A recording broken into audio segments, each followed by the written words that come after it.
Welcome to another episode of Divine Time. On today's episode, I'll be talking about giving back to yourself and ways to do that to reclaim your joy and desires. But first, if you like these episodes, leave a comment and let me know what resonates with you, or shoot, even if you want to tell me how much you hate my videos.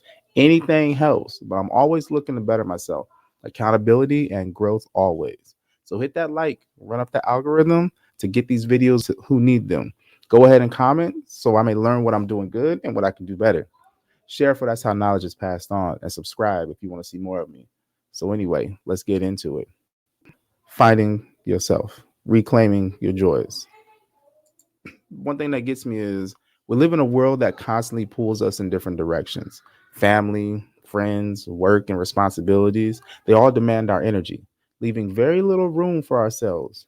However, we still give and give our time, love, and resources, often without realizing that we've neglected the most important person in the equation, yourself.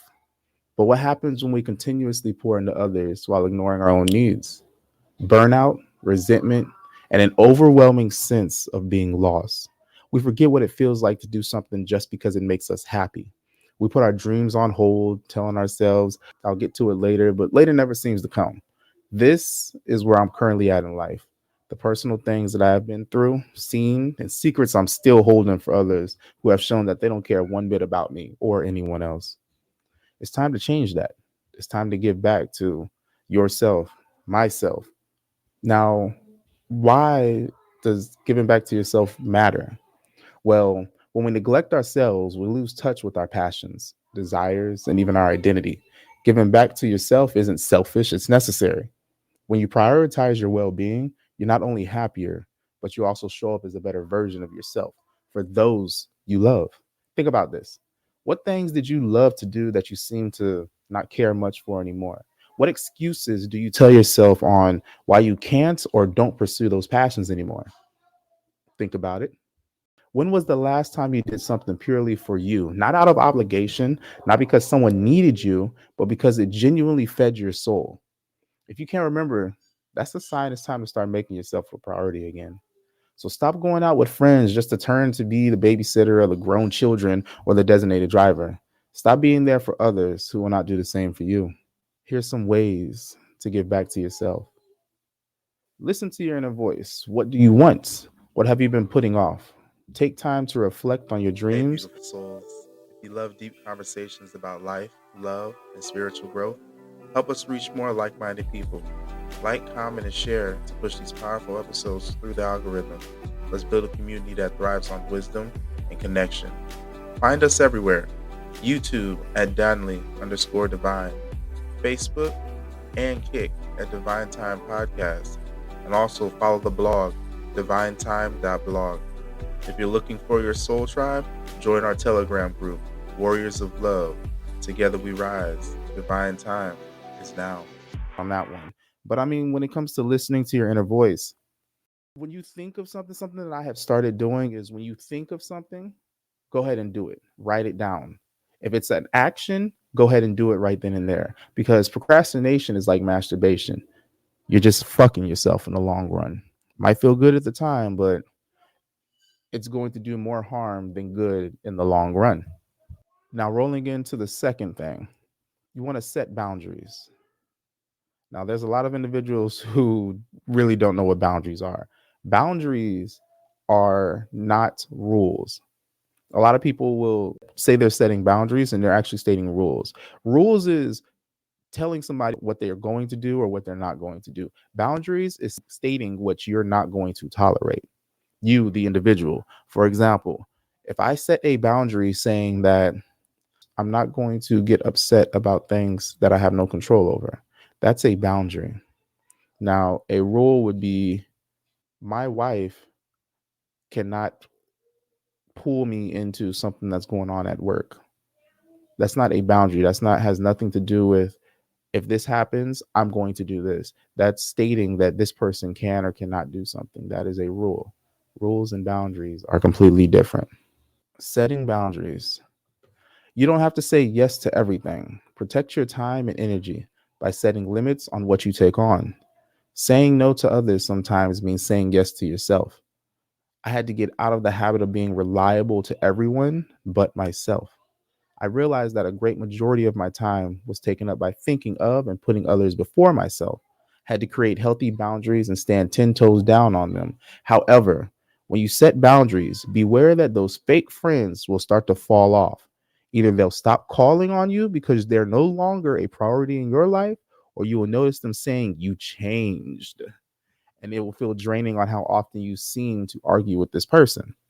Now, with it, I do not believe in arguing with anybody, because if someone feels that they need to argue with me, for me to care, that must mean that I must first value your opinion. And if someone wants to argue about something, we obviously don't see eye to eye. And from all the things that I've been through in life, I realize that when someone believes something firmly and wants to challenge you on that belief, there's nothing that's going to change their mind. They're trying to change your mind. That's just a waste of energy. I mean, a lot of times it's going to take that individual on their own to change the way that they are thinking.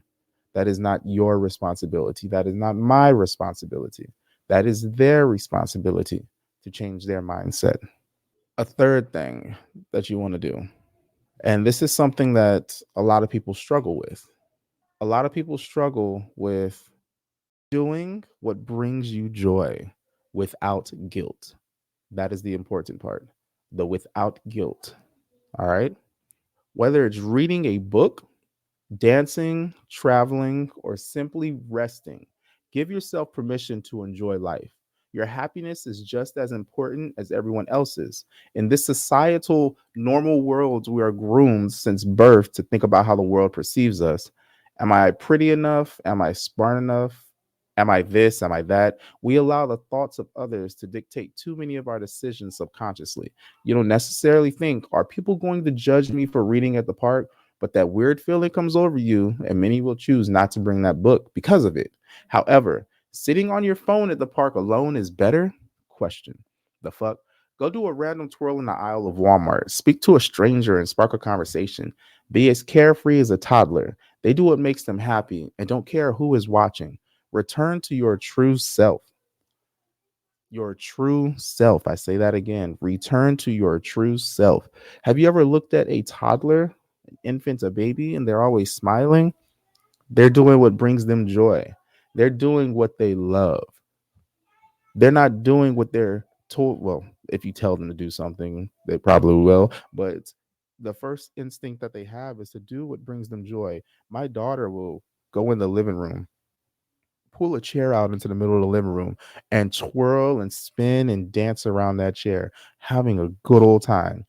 Every time she creates a new move, even if it's like a slight little, and throws her leg back, Daddy, I made a new move. Look. And you look, and she does some random stuff and then throws her leg up. And it's like, oh, okay, good job, girlie. And she's like, thank you, thank you. And then she goes and puts her hands on the chair. And she's like, Daddy, Daddy, look, I did a new move. And the cycle continues. Every time she does a small little thing, she wants to show you, but she's so happy with doing it. It brings her so much joy just to sit there and twirl around a chair and dance. She is doing what she enjoys. It brings her joy without guilt. She does not care about what mommy or daddy think about it, or if she looks weird doing it. None of that goes through her mind. She's doing what makes her happy. She's in her own reality, and that's all that matters. That is what we need to get back to. We need to do what brings us joy without guilt. Another thing that we need to do is invest in your growth. A lot of individuals don't even know what that means to invest in your growth. Take that class, start that hobby, or pursue the passion you've been neglecting. Personal growth isn't a luxury, it's an act of self love. I read a quote that stated, if you do something that doesn't progress your life or teach you something, you have just wasted your time. So, are you wasting your time by not working on you? Are you wasting your time by not working on you? What have you done today? What have you done today that invested back into you? Did you learn about anything new?